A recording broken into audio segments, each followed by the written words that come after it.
I'm Curly Sue, and if this is the first time you're coming to my channel, welcome to Curly Sue's Kitchen.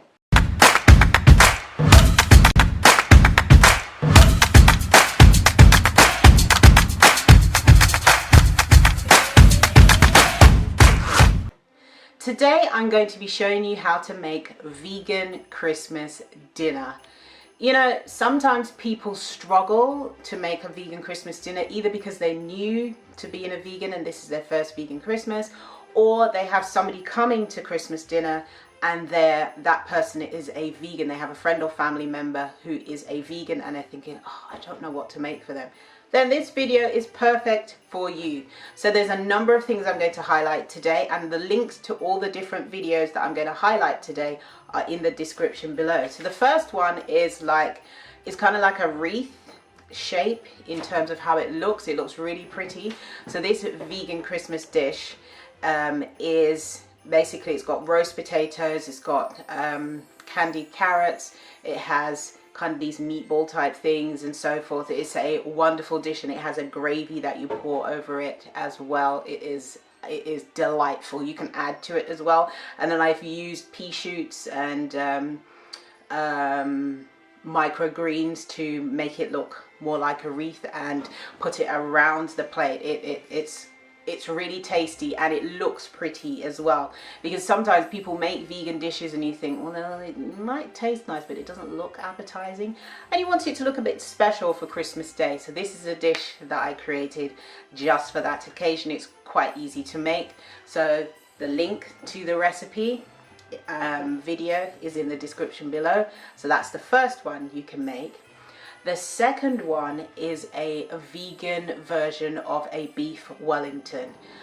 It's actually much easier to make than you think, and if you don't want to bother to make the pastry, please feel free to go and buy store-bought pastry, not a problem. So the filling inside, you can see the link in the description below, and I'll also put all these links in the comments and I'll pin it at the top so you can find it quite easily. With these recipe for the vegan version of the beef Wellington, you can make it the way I've made it. You can also make a kind of a sausage type, obviously vegan sausage type mixture to go inside, and then you coat it with the cover it with the pastry, score it, and then when you serve it, you can serve it with vegetables and gravy and so forth. It looks really stunning as well, the way when you present it, and you put some nice little herbs on top as well, so it looks presentable. It looks, because if you go for a kind of a restaurant style look, that always is a real crowd pleaser. And even if you only have one person coming to dinner who's a vegan, the good thing about vegan food is anyone can eat it. Meat and fish dishes, only meat and fish eaters can eat it, but vegan dishes, anyone can have them. And what I've found is sometimes when you make the vegan dish, people who are not vegan are like, oh, that looks different. So yeah, and they try it as well. So you don't have to think, oh, I'm making one thing for the one vegan person coming or two, but no, it's going to waste. Not at all. Other people will probably want to try it as well. But in addition to that, it's always good you can wrap it up and everybody can get like a goodie bag of food when they're going home. Or there's an app called Olio.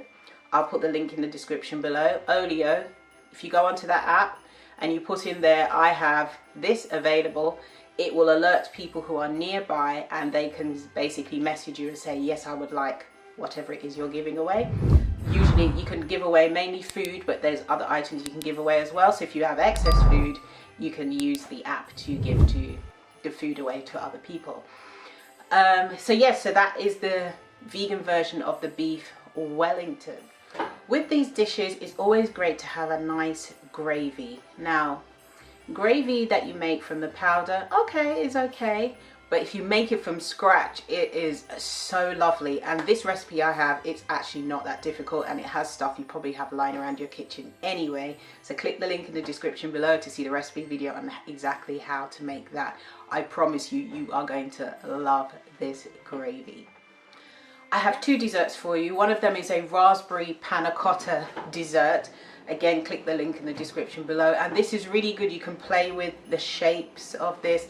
It looks really pretty. It's got like a nice bubble twirl on it as well. It looks very appealing to the eye. You can eat with your eyes with this one as well. It tastes lovely, it looks lovely, it is lovely. Click the link in the description. It's not that difficult to make at all. So I said 2 desserts, and the second dessert that I recommend is my raspberry oat bars. Again, these are really good if you've got somebody coming around who is gluten intolerant. This has oats, it's got no flour in it, it's got oat flour, which is just oats that you whiz in the blender to make a fine flour type texture. So these are really good, they're really tasty, and you can serve it with a nice vegan ice cream and so forth, warm them up. You can also have them for breakfast, they are really delicious. So again, that is all of my recipes that you can try this Christmas, and I'm sure you will love it. If you make any of these recipes, please don't forget to tag me on Instagram. Here's my Instagram. I love to see when you make my recipes. It's really amazing.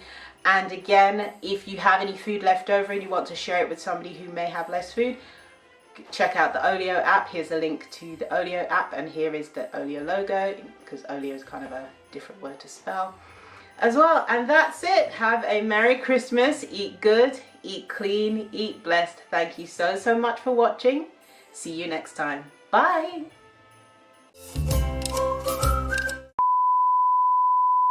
Making gravy from scratch is always...